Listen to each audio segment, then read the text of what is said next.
अस्सलाम वालेकुम मेरे प्यारे दोस्तों, मैं तुहाडा मेज़बान शौकत है। तुसीं वेख रहे हैं शौकत गोट फार्म। दोस्तों अज असी दो पट्ठा माशाल्लाह कार्गो कराण आए हैं अड्डे ते हासलपुर शहर ते यानी कि बहावलपुर असी इन्होंने सेल कीते ने। सानू 100 किलोमीटर नज़दीक ही पै जाता है। तो भाई ने ऑनलाइन माल खरीदा साढ़े कोलों सियालकोट बह के, उन्होंने पैसे ऑनलाइन भेज दिते ने।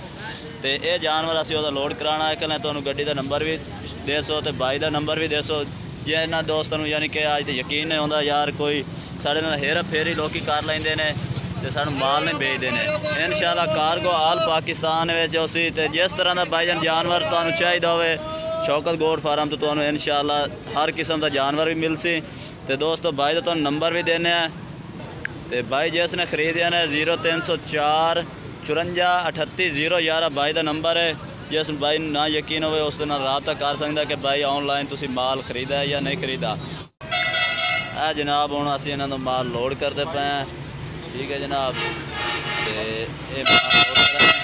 यानी कि सानू वड्डी गाड़ी तो यानी कि लोड करा दे भी सानू कोई मुश्किल नहीं है, लेकिन बहावलपुर सानू नज़दीक पै जाता है तो फिर छोटी गड्डी का असीं लोड करा रहे हैं। ठीक है जनाब, इंशाल्लाह महफूज जानवर जैसे सानू तकरीबन 80-90 किलोमीटर बन जाता, घंटे डेढ़ का रास्ता है। ता वास्ते छोटी गड्डी है तो उस ते लोड माल करा रहे हैं। तो सुकून नाल यार, सुकून नाल नहीं रस्सियां नहीं पानिया बस साइड ते। ठीक है जनाब, ये माल लोड हो गया। तो हुण मजीद भाई नूं नंबर भी देंगे जिस भाई ने खरीदा है। इस तरह नंबर तो नहीं दे सकते कि हर बंदा रबता करे उस भाई नाल, क्योंकि बहावलपुर शहर के भी काफ़ी कस्टमर होंदे ने ना। ठीक है जनाब, ये माशाल्लाह